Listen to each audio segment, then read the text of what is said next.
Mestre amado, que a luz do teu amor entre em nossos corações, tranquilizando-nos, dando-nos a paz de espírito, para que o trabalho teu seja feito independente de qualquer um de nós.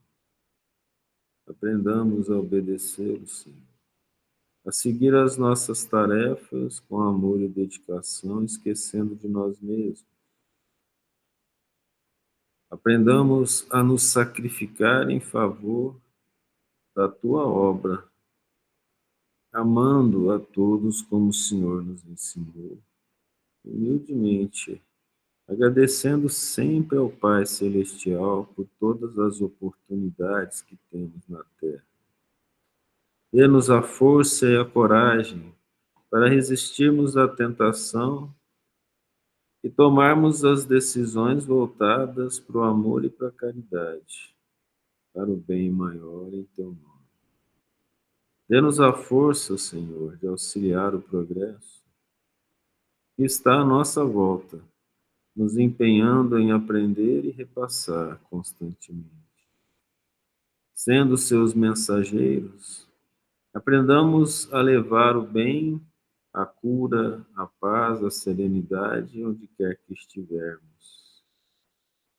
Aprendamos, Senhor, a olhar para dentro de nós com coragem e com amor, enfrentando os maiores desafios que temos na Terra, que são os desafios do eu egoísta, do homem velho, que insiste em nos chamar para os comportamentos arredios.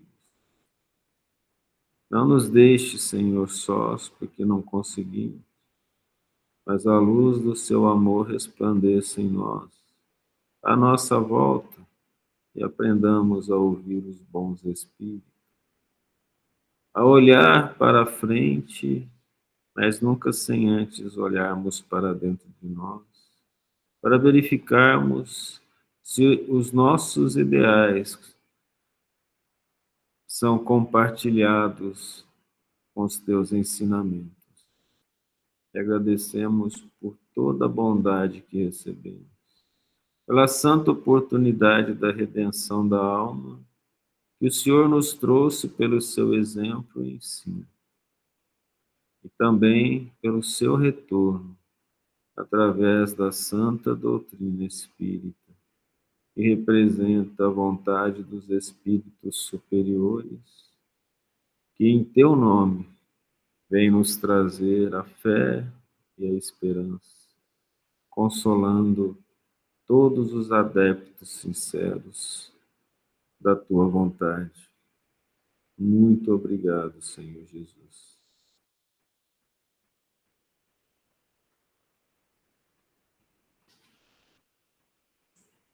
É o capítulo 7 de João. João aqui em São Paulo, lá em Minas é João, né? Parentes de Jesus não acreditam. Ele ensina a doutrina de seu pai e programa sua filiação divina. É um problema, já estou vendo o problema. Quando Cristo fala que é filho de Deus, o povo quer matar. A verdade pode ser conhecida por intermédio da obediência. Jesus oferece água viva a todas as pessoas. As pessoas têm diferentes opiniões a respeito dele. Porque Jesus foi muito duro, né, no capítulo 6, né, vocês lembram? Falou que vinha, quem que ele era, que era filho de Deus, a ponto dos apóstolos falaram, mas quem pode se salvar? Depois disso, Jesus andava pela Galiléia e já não queria andar pela Judéia, porquanto os judeus procuravam matá-lo. Ninguém como João falava disso abertamente. João o tempo todo fala, desde quando nós começamos a ler, João fala sobre isso. Desde a primeira vez que Jesus se manifestou, começou a fazer milagres, pessoal, os judeus começaram a querer matá-lo. Por que que eles iam querer matar quem faz o bem? Porque, obviamente, os interesses materiais são maiores que os interesses espirituais, concorda? Faz sentido? Porque se eles são do bem, eles não iam querer matar o Cristo, logo eles não são do bem, são do mal.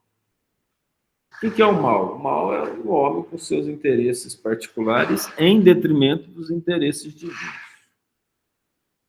Ora, os judeus, principalmente os fariseus, acreditavam em reencarnação, que era a ressurreição.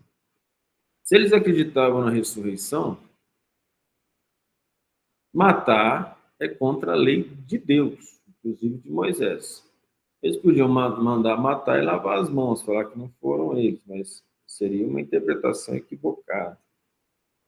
Eles, sabendo que eles ressuscitariam e, evidentemente, pagariam o mal que fizeram, e sabendo que Deus tudo vê devido ao seu poder, por que eles perseguiam Cristo?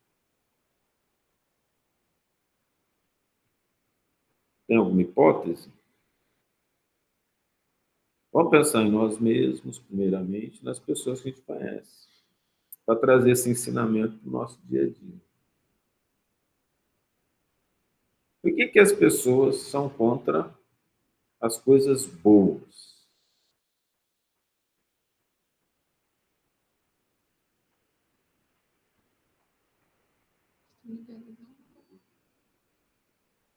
Ligadas ao mal.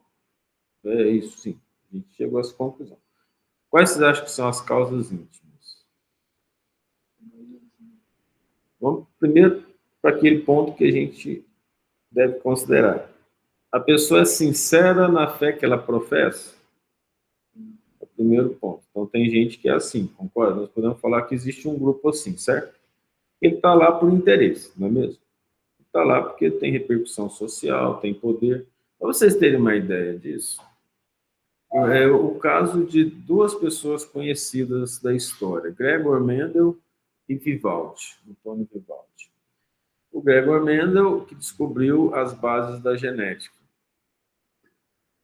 os caracteres hereditários. E o Antônio Vivaldi, das quatro estações. Ambos se tornaram, foram para o seminário, se tornaram padres, porque eles não tinham dinheiro.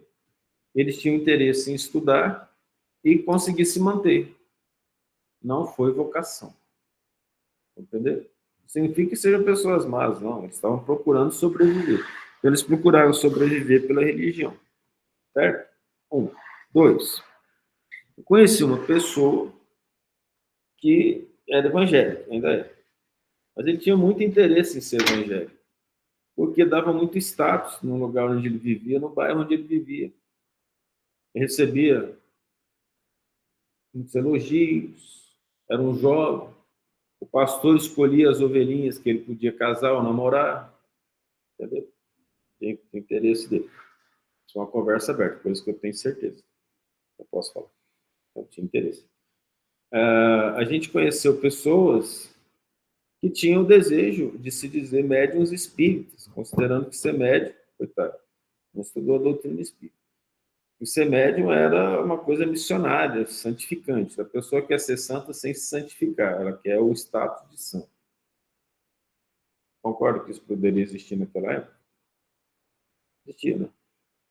Considerando isso, e aqueles que têm fé verdadeira poderiam fazer o mal? Verdadeira não. Mas eles tinham uma fé em que a interpretação dos escritos era de forma egoísta, com a intenção de favorecer eles mesmos. Entende? Interpretava como ele queria. Todos nós passamos por isso. Estamos passando aí. A interpretação das situações são de acordo com o nosso desejo. Nosso desejo é arraigado, forte, em fazer a nossa vontade, não fazer o bem, enxergar as coisas, da gente ficar falando assim. Vou dar um exemplo. Eu conheci algumas mães bastante desligadas do compromisso materno de ser mãe, que eram espíritas. E elas usavam uma coisa que é falado no Evangelho, é falado no Centro Espírita. A mãe deu oportunidade para a gente nascer, concorda? Sem a mãe, a gente não estava aqui. E para isso, a gente tem que ser grato. Eu conheci a mãe que usava isso, não é para ser grato, é para obediência cega. Entendeu? Como que a coisa foi mudada? Um pai ou uma mãe, ele pode exigir obediência cega? Faça sempre o que eu estou mandando? A partir daí significa que você tem que falar assim seja, ou seja, de acordo com a vontade deles. Então, se é filho de um pai, de uma mãe, ou alguém da sua família não é do bem e pede para você fazer as coisas que não são do bem, você deve obedecer?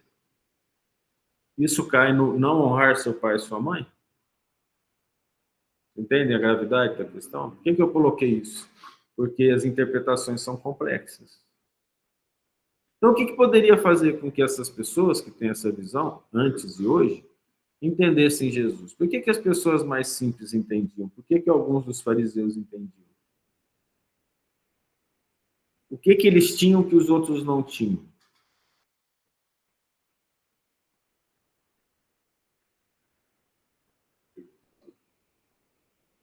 Uma virtude, vamos dizer, que eles tinham que os outros não tinham. Para você poder ouvir o outro falar e entender que aquilo é bom, você tem que ter inicialmente algo chamado humildade, concorda? Sem humildade, não tem jeito. Sem humildade, você pode dizer que aceita, mas aquilo não entra. Vamos dar um exemplo disso? Nós vimos na vez passada, quando Jesus falou: nem todos poderão me servir, só aquele que o Pai me enviou, debandaram vários, né? Vários se debandaram, foram embora. Por quê? Eles acreditaram, mas não estava de acordo com o jeito deles. Então a humildade não era suficiente, a fé não era suficiente. Eles estavam ali porque eles tinham a intenção de ganhar alguma coisa com aquilo ficando perto de Jesus. Vocês compreendem? Tem alguma intenção, que seja, nem que fosse um ganho. Vamos interpretar isso. Um ganho no reino que o Cristo prometia. Então, para alguns, o Cristo era um Deus, porque ele tinha um poder sobre os elementos naturais, em que ele ia transformar a terra num reino de paz. E aí nós vamos ver as mães dos filhos, a mãe dos filhos de Zebedeu falar: Senhor, faça que meus filhos se assentem uma à direita, outra à sua esquerda no teu reino. A interpretação dela foi espiritual? Não, foi material e foi de poder, vocês compreendem? Nem eles entendiam bem essa questão. Então, aquele que quer se preparar para fazer alguma coisa precisa ter humildade, boa vontade, fé e aceitar aquilo que lhe é proposto. Não aceitando, isso que é difícil, é complicado. E como é que isso é proposto? Eu apresento minhas características para começar a aprender as coisas do bem. Vou contar meu caso, que é importante. Eu levei umas pancadas tão feias na universidade e quando eu olhei assim, eu falei: ou eu vou brigar e entrar no nível deles, ou eu vou ter que aceitar em paz e aprender com isso. Eu explico para vocês. Eu percebi que se eu quisesse entrar no sistema para poder me proteger, eu teria que usar as armas que eu estava condenando. Amizade falsa, política, vaidade, vocês entendem? E eu ia gastar tempo para ficar procurando coisas nos regulamentos para me favorecer. Eu tinha mais o que fazer, eu tinha aluno para orientar, aula para preparar e tinha que estudar, artigo para escrever.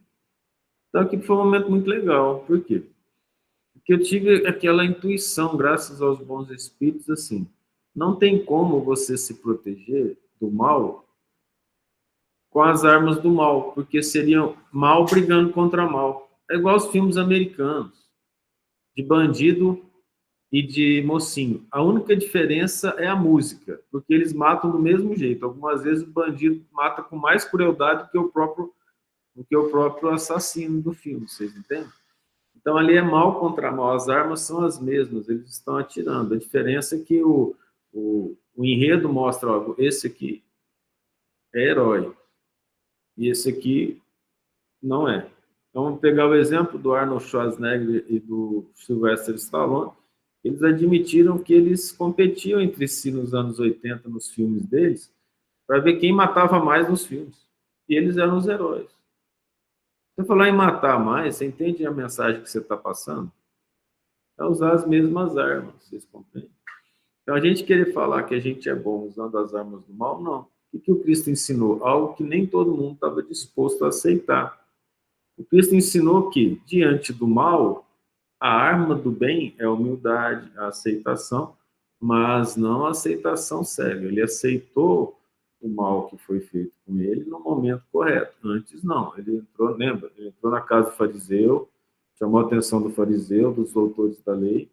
O Cristo estava preocupado em ter adeptos. Ele falou lá e os discípulos foram embora. Os adeptos verdadeiros são aqueles que o Pai enviou, entende agora a questão? Então, de quem que nós estamos falando agora? Procuravam matá-lo. Nós estamos falando de adeptos verdadeiros? Não. Estamos falando de pessoas boas ou más? Agora vamos nos abstrair daquele tempo e trazer aquele tempo para cá. Quem eram esses judeus que queriam matá-lo? Os fariseus. Quem eram os fariseus? Os fariseus é aqueles que dominavam o poder religioso da época. Religioso. Eles eram os que entendiam de Deus e falavam de Deus para o povo. Eles eram aqueles que defendiam a lei e que deveriam ser os mais virtuosos da sociedade. Foram esses que queriam matar Jesus.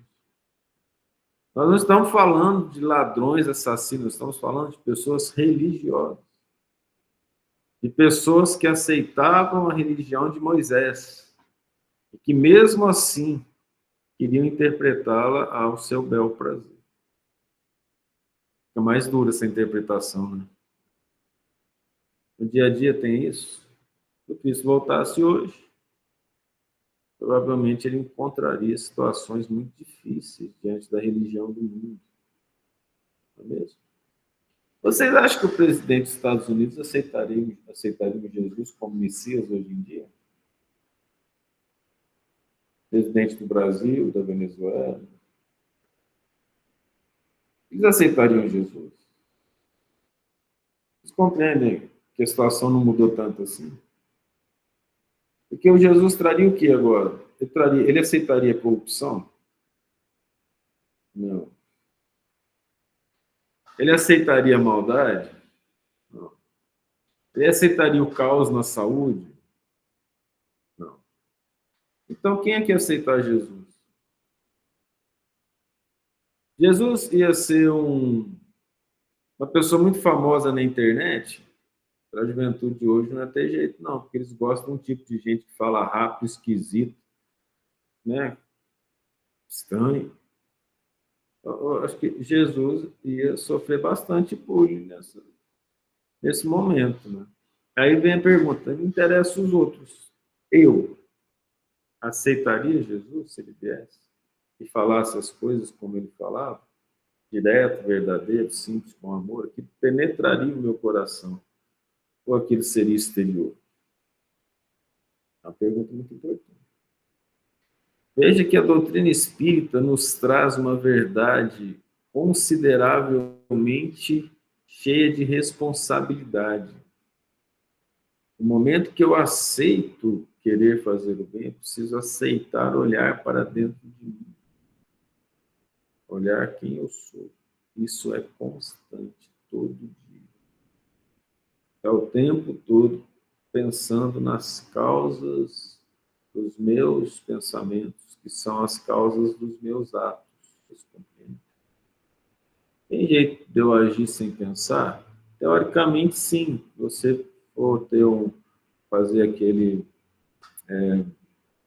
teste do reflexo patelar, né? Bate aqui. Aí, teoricamente, a gente não pensa, seria só a medula. Mas na alma não é assim. O reflexo adquirido vem do passado. Aquilo que nós fazemos hoje, que parece ser uma coisa sem pensar, é na verdade o que nós já fazíamos durante muito tempo e hoje nós fazemos sem perceber. A doutrina vai e fala: não, não tem como você agir sem que você seja responsável por suas ações. Daí nós voltamos então para esse versículo 1 ainda. Aqueles que procuravam matar Jesus, Jesus falou deles: vocês mataram os profetas que foram antes de mim. Vocês, agora vocês se encarnaram, estão aqui para me matar. Entende a questão? Quem são eles? Raça de víboras. O grupo que veio, que é chamado grupo da serpente, que é os piorzinhos. Entendeu? Então, ali. Então a verdade fica clara. Então eles não aceitavam Cristo. Esse versículo 1 nos convida a pensar: Cristo, nós queremos matá-lo ou aceitá-lo? Mas é claro que esse matar é do nosso pensamento, retirar da nossa vida. É uma pergunta que temos que fazer. Por quê? Ele já decidiu não andar mais perto de quem queria matá-lo. Quem quer matar o Cristo, Cristo não está perto. É simples. Vamos pegar em termos espirituais.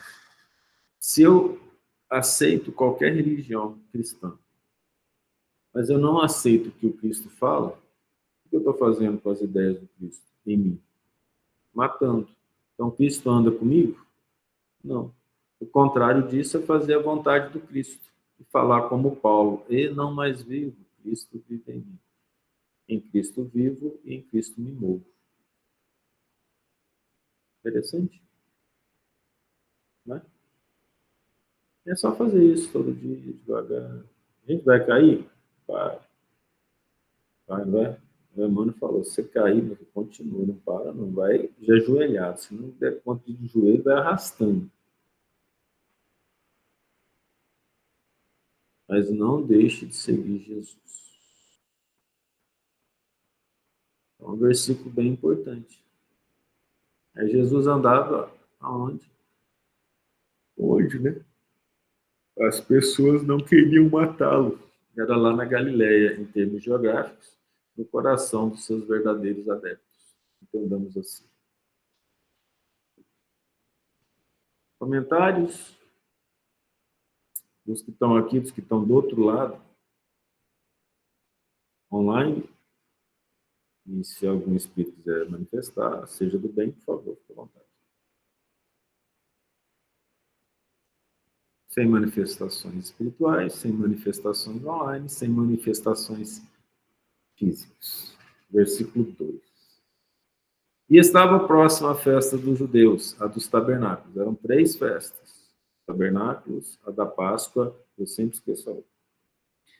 Aí, 3 festas por ano. Lembrando que naquela época o ano tinha 10 meses. Depois fala que o Brasil é cheio de feriado. A festa de uma semana. E o pessoal saía em migração.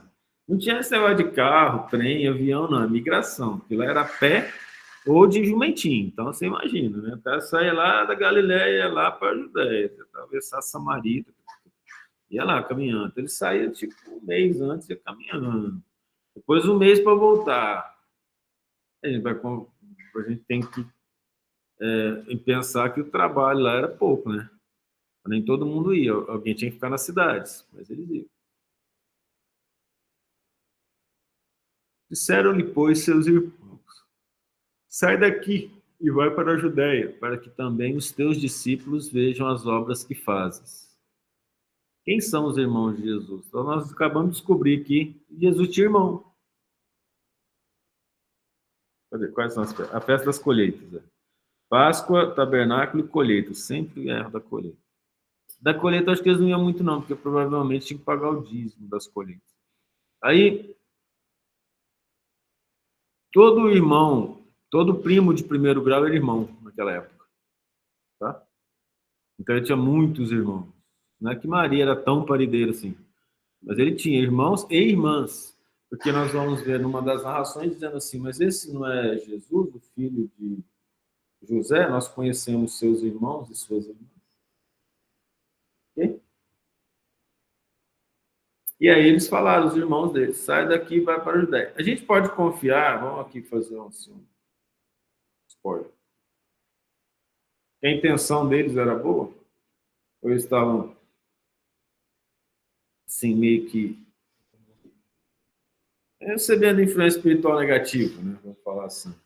Porque a gente vai ver que a mãe e seus irmãos o procuravam porque achavam que ele tinha perdido o juízo. Ele fala: quem é minha mãe e quem são meus irmãos? Lembra? Minha mãe e meus irmãos são aqueles que fazem a vontade do Pai que está no céu. Porque ninguém que procura ser conhecido faz coisa alguma em oculto. Se fazes essas coisas, manifesta-te ao mundo. Porque nem ainda os seus irmãos criam nele. Olha que coisa interessante. Ó, curava. Fez, ó, já tinha feito lá o milagre, o primeiro milagre conhecido que foi o de Caná, não acho que seja o primeiro milagre do Cristo, as bodas de Caná, né? Transformar água em vinho. Já tinha curado cego, já tinha curado tanta gente, e nem os irmãos acreditavam nele. Aliás, pela experiência que a gente tem hoje, é mais fácil que o mundo acredite e os irmãos por último, não é mesmo? É difícil, o ser humano ele tem consigo uma coisa muito profunda chamada de baixa autoestima. Então, tudo aquilo que é muito bom e está perto dele não dá valor. Você entende? Não dá valor. Então, por exemplo, você tem uma pessoa, o Ayrton Senna, por exemplo. O Ayrton Senna, quem menos dava valor para ele era o pessoal que estava próximo dele. Só depois que ele consegue grande sucesso que as pessoas costumam ir atrás. O próprio Chico, vocês lembram? Ele teve que sair de Pedro Leopoldo, foi para Uberaba, depois que alguns irmãos foram atrás dele. Mas os irmãos falaram, ó, Chico, não dá mais. Ou você sai da casa ou nós saímos. Não sei se vocês lembram dessa passagem. Aí o Chico fala assim, não, já está resolvido, estou indo para Uberaba. Estou saindo. Aí ele saiu da casa da família em Pedro Leopoldo. Não acreditavam nele também. Isso porque o Chico curava, o Chico atendia, centenas de pessoas apareciam em frente à casa dele, e ele tratava, aí não era só no centro, né, na casa dele também, porque as pessoas iam no centro, encontrar o Chico, estava em sofrimento, batia na casa dele, ele atendia a todos. E aí eles não estavam suportando isso. Mas você imagina se todos os irmãos resolvem assim, então tá, Chico, vamos te ajudar aqui na tarefa. Não é só você que vai ajudar, não. Nós também vamos. Qual que foi a reação? Ó, não está dando, a gente não quer fazer isso, se você está fazendo, está nos atrapalhando. Vai embora. Entende como funciona? É muito difícil esse tipo de situação. Disse-lhes, pois, Jesus, ainda não é chegado o meu tempo, mas o vosso tempo sempre está pronto. O que o Cristo está mostrando com isso? O tempo do Cristo era o tempo em que ele seria morto, o tempo em que ele iria para o céu. Mas o vosso tempo está sempre pronto. A qualquer momento você pode se arrepender e vir até mim. Não importa. Existe algum impedimento para que a pessoa se arrependa e se aproxime de Cristo? Não tem, mas o Cristo precisava se arrepender de alguma coisa? O Cristo precisava se penitenciar de algum erro? De forma alguma. E nós? Sim. Então o vosso tempo está sempre pronto. Basta querer. Querendo, a gente muda. Querendo, a gente melhora. O mundo não vos pode odiar, mas ele me odeia a mim, porquanto dele testifico que as suas obras são más. Aqui, agora, entra numa situação profunda em termos psicológicos. Por que o mundo não pode odiar os irmãos dele? Porque o mundo não odeia aquilo que lhe é semelhante. Qual é a chance de, num meio corrupto, viver uma pessoa não corruptível? Os corruptos a aceitam? Não. Vocês entendem a questão? Uma pessoa honesta em meio a ladrões. Uma quadrilha de ladrões tem sempre um honesto para lembrá-los da consciência deles, que eles estão fazendo coisa errada? Não, eles expulsam. Um lugar onde se faz o bem, a pessoa que faz o mal não consegue ficar, mas o bem não as expulsa. Você percebeu? A não ser em último caso, que Jesus expulsou os vendilhões do templo, e que ultrapassam um determinado limite. Ultrapassou um determinado limite, aí é necessário tomar providência. Mas por que o mundo odeia o Cristo? Porque dele testifico que suas obras são más. O Cristo falava. O que ele falava? Hipócritas, raça de víboras, vasos podres por dentro, talhados por fora. Filho, pega esse controle, passa para a Carla, por favor, que a doente está morrendo de frio. Então, olha o que acontece. O Cristo vinha e falava a verdade. As pessoas aceitam a verdade? Vocês lembram do doutor da lei lá falando, Senhor, assim o Senhor nos fere, e vós, doutores da lei. E qual é o significado dessa situação? E o Cristo veio mostrar uma verdade que os homens não estavam preparados para ouvir, A maioria, mas alguns estavam. E a doutrina? A mesma coisa, porque a doutrina espírita é a voz do Cristo. Testificar do bem na terra é ser odiado pelo mundo. De acordo com o que a gente está vendo, olha que coisa interessante. Dentro e fora de casa. Não é não? Ainda não é chegado o meu tempo, mas o vosso tempo está pronto. Ou seja, a hora que você quiser escolher, para o sacrifício em favor do mundo. Qual foi o tempo do Cristo? Crucificou, se deixou ser crucificado em sacrifício pelo mundo. O mundo não vos pode odiar, vocês são semelhantes. Mas ele odeia a mim, por quanto dele testifico que suas obras são más. Então ele veio e colocou palavras e exemplos contra o sistema cultural da época de vícios e inverdades que as pessoas estavam vivendo. Hoje está diferente. Pensemos. Coisas que a sociedade faz de forma natural, mas que é condenável espiritualmente. Alguém lembra de alguma coisa?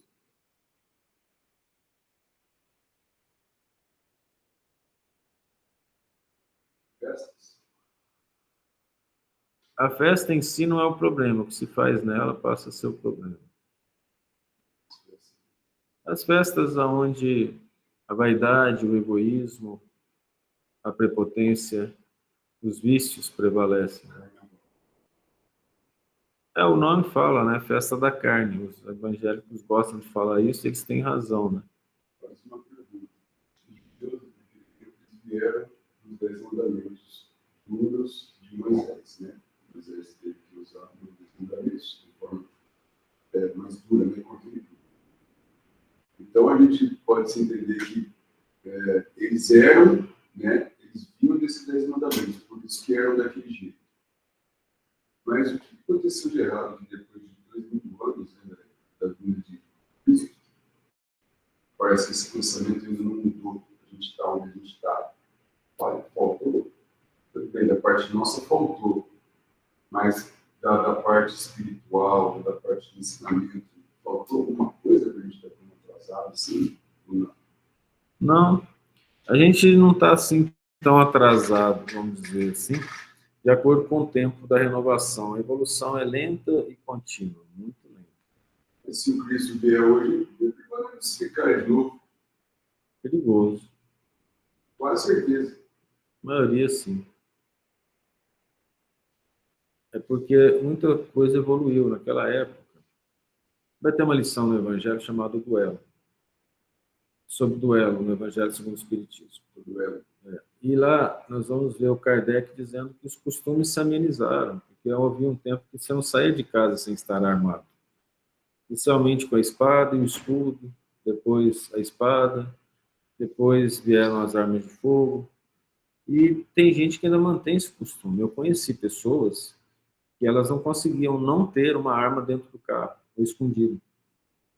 Arma mesmo, não é facão para cortar lenha, nessas coisas, não. Arma mesmo.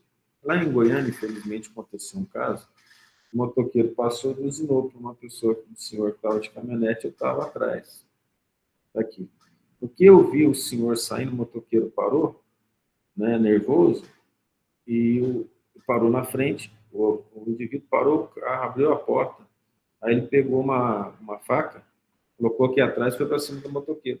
Eu fiz assim com o motoqueiro. Para ele, fiz uma cara de corre, corre, corre. Ele foi, atravessou o sinal e foi embora. O homem voltou, colocou a faca debaixo do banco, entrou no carro novamente. Olha que situação complexa. Eu não sei o que viraria aqui. Não sei o que viraria aqui. Mas ele foi embora, mas a pessoa tinha uma arma. Eu conheci pessoas que claramente mostraram, falaram, no porta-luva do meu carro tem uma arma.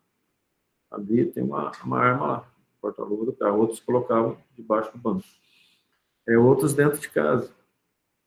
Conheço pessoas que têm arma dentro de casa. Então, no momento que você está com uma arma, é porque o comportamento bélico ainda existe muito forte. Hoje não está assim mais, com a maioria. Tem gente assim, mas não está assim mais. Hoje, o circo de Roma, em que os cristãos eram mortos por leões, provavelmente não vai ser aceito. Ainda continua bruto, porque as lutas de MMA ainda têm bastante sucesso na TV. A violência, o sangue, mas antigamente eram pessoas mortas por leões. Então, houve evolução. A gente não superou a violência, mas a violência não tem mais o teor do passado. Ok? Por exemplo, nós provavelmente não mataríamos o Cristo. Nós o isolaríamos das redes sociais. E a quantidade de like dele seria muito pequena. Vocês compreendem que a coisa hoje é diferente. No entanto, a raiva ainda está dentro das pessoas. Só que a sociedade evoluiu para que a manifestação da raiva ela fosse combatida pela sociedade em geral. Antigamente, ninguém estava preocupado com ninguém. Matava uma pessoa na rua, tinha uma pessoa responsável na cidade para pegar aquilo lá e enterrar. E aí procurar algum parente para ver se tinha dinheiro para pagar. Se não tinha, era jogado em cova rasa, para ver falar. Ninguém ligava, o pessoal continuava indo para o trabalho. Hoje, um assassinato, uma situação assim, ela comove. E as pessoas estão preocupadas umas com as outras. O Brasil é um dos locais onde a preocupação umas com as outras toma um valor muito grande. O nome é fofoca, não é brincadeira. Só fiz a graça, mas é assim. Nos outros países, eu estive analisando, fazendo uma análise simples, nada complexa, mas assim, por que determinada mulher ficou tantos anos presa no porão de uma casa, sendo maltratada por uma pessoa na Alemanha? No Brasil não tem jeito. Primeiro, tem pouco porão. Segundo, que assim que a pessoa não apareceu na escola, não apareceu na rua para brincar, eles estão batendo na casa dela perguntando o que aconteceu. Então, existe essa preocupação com o outro. Mesmo que a preocupação não seja a melhor do mundo, no sentido de querer saber se está bem mesmo, mas por curiosidade para saber como é que está, existe a preocupação com o outro. Saber como está o outro. Entende? Lá, uma menina sumiu na Alemanha, nos Estados Unidos acontece. A pessoa não vai para a escola mais.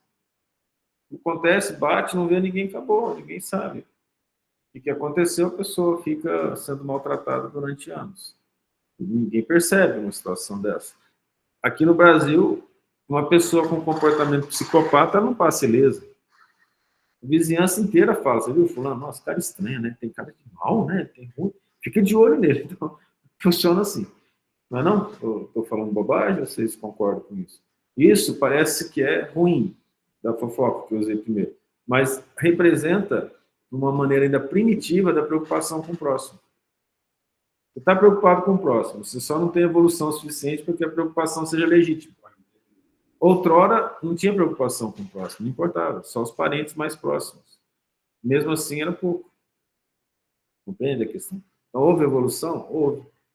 O sistema evoluiu, as coisas evoluíram. Temos pessoas, hoje, com elevado grau de auxílio ao próximo. Ela quer ajudar mesmo, desde que não lhe falte nada em casa, desde que o próximo não bata na casa dela e desde que ela não perca todas as festas que ela tem. Entende? Mas já é outra coisa melhor. Tem pessoas que saem de casa para ajudar os outros, que é a questão do voluntariado. Hoje tem muita gente, mas antes não tinha tanta gente. Nós vemos a própria Teresa de Ávila com seu burrinho passando de cidade em cidade sozinho. Não tinha um companheiro para acompanhá-la para poder ajudá-la. Então, estamos bem melhores no comportamento em geral, mas é muito lento. Cabe às pessoas que têm a condição de ver um pouco além e tentar se transformar o mais rápido que puder. A essas pessoas que têm essa capacidade, Deus dá a elas a doutrina espírita. E aí você tem vários tipos de espíritos. O próprio Kardec fala. Aquele que acredita, mas não interessa em nada, não transforma a vida dele. Aquele que acredita nas manifestações, mas a manifestação não torna uma pessoa melhor. E o verdadeiro adepto, que é aquele que o próprio Kardec fala, que tem transformação moral e luta para vencer suas más inclinações. O tempo todo, constantemente. Ele não fala o perfeito, aquele que não vai errar. mas aquele que luta constantemente. Ao longo da experiência de vida como espírito, e nessa luta imensa para tentar remover as montanhas de iniquidade dentro do nosso coração, a gente foi percebendo muita coisa. Então, quando eu era mais novinho, eu li os livros do... eu esqueci o nome dele. O francês, que escrevia ficção. Obrigado, Júlio Verne. E lá tinha um senhor que é Phineas Fogg, que era o personagem, a personagem principal do livro A Volta ao Mundo em 80 Dias. Então, se eu não me lembro bem, ele dava tipo 586 passos com o pé direito, 588 com o pé esquerdo, para chegar até o clube todo dia, na mesma hora. A água, ele demitiu o mordomo, porque a água de fazer barba dele estava meio grau acima ou abaixo do que ele gostaria. Então, aquilo lá me cativou, né? Então, menino ainda, tinha 10, 11 anos, comecei a manter essa seriedade, essa frieza, porque era bom, né? Você não sentir nada, não sentir os outros. Eu achei que isso era importante, comecei a trabalhar isso dentro de mim, manter a distância, olhar as coisas sem sentimento. Com o passar do tempo, a gente foi perceber que se você não se manifestar em termos de sentimento, ou se deixar sentir, então, na verdade, você não está amando, você está sendo indiferente, é pior do que o ódio. Vocês entendem? Aí, muitas vezes, a dor, e aí eu fico imaginando a dor do Cristo. A dor dos espíritos sensíveis, aí nós vamos ver nas obras do André Luiz. Tem espírito sensível, mães sensíveis, que veem os filhos sofrendo no umbral durante séculos, durante muito tempo. E aquele coração doído delas, porque a dor é muito mais forte que o espírito sensível. Mas ela não pode deixar de se preocupar. Ela não está evoluída para ir para os planos superiores, esquecendo as pessoas que estão embaixo. Que é o caso da ministra veneranda, que há 2000 anos está esperando seus companheiros. Só que ela ajuda no outro nível. Mas o coração dela, com certeza, fica dolorido. Então não tem como você querer crescer para o Cristo sem sentimento. E o sentimento tem que evoluir para o amor. Esse sentimento, enquanto ele evolui, muitas vezes ele é uma preocupação excessiva. Então nós vemos mães que não conseguem amar friamente. Já viu uma mãe amar friamente? Tá, meu filho, você errou. A próxima vez, se você for botar o dedo na tomada, eu vou deixar, e te levo para o pronto-socorro. Você nunca mais vai colocar o dedo na tomada. Tem mãe assim. Imagina que legal. Difícil. É. Mas pai tem. Um dia esse aqui foi comer areia. Correram, não come não, deixa comer uma vez só. Nunca mais botou na boca. Tudo bem que não era o dedo na tomada, não deixaria. Mas a mãe não vai deixar isso acontecer. Entendeu? Aí é uma questão complexa. Por quê? O sentimento, a mãe está preocupada. Ela vê a coisa errada, muitas vezes ela vê as companhias do filho. Mãe boa, tá? Vê a companhia do filho, vê que não está boa, ela fica preocupada, porque ela conhece a índole do filho. Ela sabe que se ficar perto daquelas companhias vai piorar. Aí ela fica preocupada, ela chora, ela briga, mas por quê? Aquilo lá é a manifestação do amor dela. E essas pessoas são criticadas, ela está amando. Deixa a pessoa fazer o que ela quer. Não, não é assim fazer o que quer, porque fazer o que quer, ela vai entrar numa situação complexa de vício. Aí o amor se manifesta muitas vezes dessa forma, e a sociedade condena. Então nós estamos aprendendo ainda a amar, aprendendo a sentir melhor, mas nós evoluímos bastante. Por que eu citei essa questão? Porque depois eu fiquei mais empolgado, fui ler os livros do Arthur Conan Doyle lá, que é o Sherlock Holmes. Eu adorava, o pessoal ama o Sherlock Holmes, né? E até hoje não tem uma teoria porque que ele é amado. Eu tenho a minha. É porque passa a ideia da personagem como sendo alguém frio que não sofre com os sentimentos alheios. Mas nós temos que agradecer a Deus nós sofrermos com os sentimentos alheios, com os comportamentos alheios. Porque senão a gente não estaria amando. Nós estamos evoluindo o nosso amor. Entende? Então, não é que a gente não evoluiu, nós evoluímos. Até, pelo que eu falei, você vai compreender que foi de forma até sensível. Só que na maioria dos pontos nós ainda mantemos a primitividade. Por exemplo, na crença profunda. Então, aquele que pede para vir espírita, ele já tem condições de olhar para dentro de si mesmo e dizer não para o erro. Ele é convidado a todo instante, se ele ler e estudar, a verificar a verdade dentro de si mesmo. Ele é convidado a todo instante a fazer a caridade e a ser representante do Cristo. Ele é convidado a todo instante a se transformar e tentar transformar quem está à volta dele. Ele não foi convidado para ser muito tranquilo e feliz a vida dele aqui na Terra, não. Aí sim, pela questão que você falou. A nossa evolução não é tão suficientemente boa a ponto de, em expressão da verdade, achar que o mundo vai nos aplaudir. Se o mundo nos aplaudir, toma cuidado. Tem alguma coisa. Compreende? Não há muita coisa para fazer ainda. Mas, veja que interessante. Aqui eu estou falando uma coisa minha. Eu acredito que os irmãos dele estavam influenciados. Depois o Cristo falou, né? O Cristo não, o João, né? Porque nem ainda seus irmãos criam nele. Aí depois que morreu, uns continuaram a vida, outros começaram a crer. E outros ficaram assustados. O mundo tremeu, a vibração voltou, aquela vibração pesada. É a hora do príncipe das trevas retornar, ele disse. Mas é muito interessante esse versículo 7. O mundo não vos pode odiar, mas ele me odeia a mim, porquanto dele testifico que as suas obras são más. Quando nós trabalhamos e com uma certa sinceridade apontamos problemas, não são só os encarnados, são os encarnados e os seus amigos obsessores. Estou começando a chamar o obsessor de amigo, porque para a pessoa seguir tanto a ideia do obsessor, com tanta obstinação, não é um inimigo, não é alguém que pensa do mesmo jeito, que age da mesma maneira, sabe? Não é alguém que é inimigo, não. São amigos mesmo do passado, que têm interesses comuns. Nós vamos, se alguém quiser entender isso em detalhes, vamos para o capítulo 7 do livro Sexo e Destino. Lembra que nós lemos o capítulo 3 no estudo passado? Lá no capítulo 7 a coisa fica complica. O André Luiz fala, ele não entende, assim, como que dois seres, ele chamou de possessão conjugada. Dois seres, um do lado do outro, trocando informações, mas com as mesmas tendências, os mesmos desejos. A mesma vontade de fazer o mal.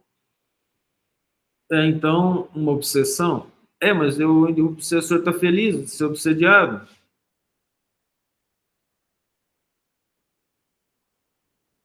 E aí, é uma obsessão quando um espírito tenta influenciar o encarnado contra a sua vontade. Então, aqueles que procuram o centro espírita, os templos religiosos, em desespero, em tensão, em ansiedade, é porque está lutando contra. Compreende? É diferente daquele que aceita e nem aparece, porque ele está bem com isso. Infelizmente, nós conhecemos espíritas antigos que conviveram com obsessão a vida toda. Esses dias foi ontem mesmo, perguntei assim para um amigo espiritual, falei, como que a pessoa conjugada com o espírito que ela está, a vida toda ela entra no centro espírita e recebe ajuda? Sim, ambos recebem. Mas é absorvido? Não, a densidade de trevas é muito alta. Aí, por mais que a gente ajude, não penetra. Algumas coisas a gente pode fazer, outras nós não conseguimos. A pessoa obsediada recebe até mensagem de bons espíritos, alertando e dizendo que está sendo ajudado, que está sendo amparado, mas aquilo não toca. Compreende? Então, alguns espíritos não entram na casa espírita, se eles forem muito baderneiros. Mas tem espírito que, se você não deixar entrar, o encarnado morre na porta. Ele não vive sem esse espírito. A ligação é tão profunda que, se tirar o espírito, a pessoa desencarna, principalmente os doentes. Claro que quem tem saúde forte, isso não vai acontecer, vai sentir um abalo muito forte. Mas não tira, porque a ligação é entranhada, eles pensam a mesma coisa, é quase dois em um. Tão profundo que é isso. Isso que eu estou falando agora, fala isso para uma pessoa que tem isso, vê se ela aceita. O espírito está do lado dela, que está comandando a vida dela, vai aceitar? Ele não aceita. E para que esse espírito fale, é a própria verdade. Compreende? E aí você fala, nossa, você sabe disso por quê? Ó, tive os meus, ainda os tenho. A questão é que eu não aceito, eu brigo. Eu brigo. Digo que eu falo assim, não quero, não quero, não quero. Percebi vários tipos de obsessores durante a nossa vida. Vários em vários momentos diferentes. E muitas vezes o que a gente vê como parecendo problema é solução. Então, uma pessoa que está com ansiedade extrema e sente espírito, não estou conseguindo vencer meus problemas. Só de estar com ansiedade, você não está aceitando o espírito, porque há pouco tempo atrás você gostava da ansiedade. Entende a questão? Estou lutando contra. A questão é não deixar. Como está no livro do André Luiz, né? Não foi ele que falou, não foi um padre lá que falou, eu acho. Nós não podemos impedir que a ave de rapina voe sobre a nossa cabeça, mas podemos impedir que ela faça ninho. Entende? Os maus, eles não querem ouvir que eles estão errados. Eles não suportam. Eles pegam raiva profunda. E não aceitando olhar para dentro de si, na imagem que tem de si mesmo, que são boas pessoas, eles não querem aceitar outra coisa. E aí a raiva é muito grande, é uma raiva que eles nem sabem de onde. Se eles parassem para pensar com lógica, falar, por que eu tenho raiva de fulano? Ah, do fulano ou do ciclano. Por que não gosta? Que mal que ele te fez? Fez porque chega em determinado momento, a conversa séria, a conversa voltar, a conversa que se busca encontrar as torpezas diante do nosso comportamento, elas irritam profundamente. Isso faz muito mal. Ainda estamos nisso, no motivo do mundo odiar o Cristo. O Cristo chegava lá e trazia a verdade. Vocês imaginam os obsessores em volta dos fariseus que estavam lá? Desesperados. Mas por que Cristo permitia que eles estivessem lá? Para eles aprenderem também. Os obsessores são seres, filhos de Deus que estão desencarnados. Na verdade, eles estão na nossa pátria e nós estamos aqui como estrangeiros. Eles têm muito mais poder, eles enxergam muito mais. A velocidade de pensamento deles é muito grande. Eles percebem os nossos maus sentimentos rapidamente, eles se ligam a eles profundamente, eles preparam para que a gente caia, e aí a gente cai. Mas no momento que nós lutamos contra, mesmo diante das dificuldades nessa vida, quando desencarnar, a alegria vai ser tão grande, a paz vai ser tão grande, e aí a gente aprendemos com os bons espíritos, você descansa 2 dias já volta a trabalhar, porque a alegria está trabalhando para Deus. A alegria, diferentemente do que se pensa na Terra, não é deixar o corpo mórbido, se satisfazendo com comidas e bebidas, viagens e descansos, mas a alegria do espírito que trabalha para o Cristo é não parar de trabalhar com todas as suas forças.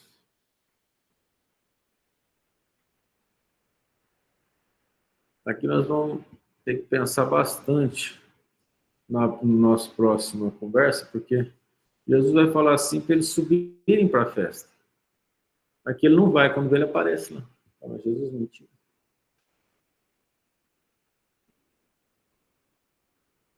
Nós temos uma lição do livro Jesus no Lar que vai mostrar sobre essa questão da mentira. Não é bem mentir. É que algumas vezes nós não podemos dizer a verdade claramente, porque senão ela vai ofuscar.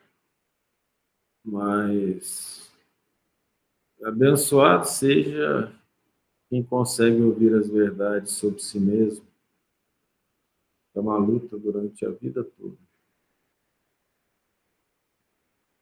O Chico falava assim: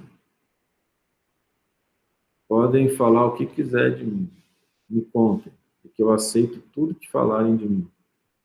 Todo mal que falarem de mim, eu aceito, porque eu sou imperfeito. E é verdade. Se a gente pudesse ter isso, aceitar isso, né? A gente vai entender que, sendo imperfeito, um pouquinho, resquício que a gente tem do que não é bom. A questão é o quanto estamos lutando para vencer. Certo? Vem aqui, Emanuel, fazer a oração final para nós.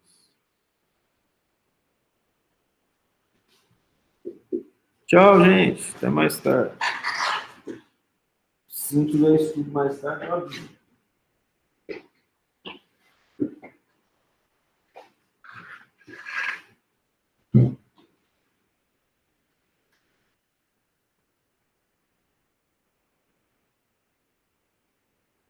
Mestre amado Jesus, luz de nossas vidas,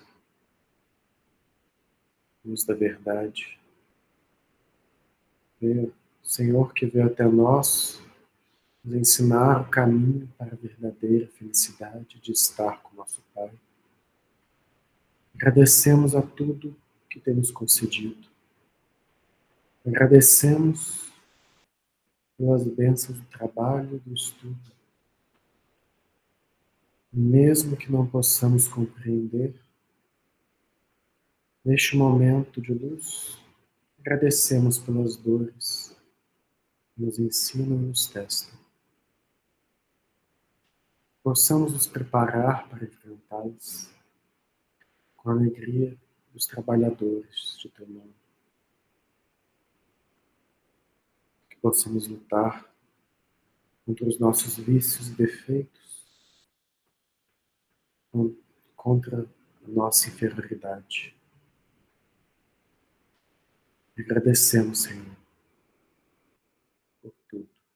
Assim seja.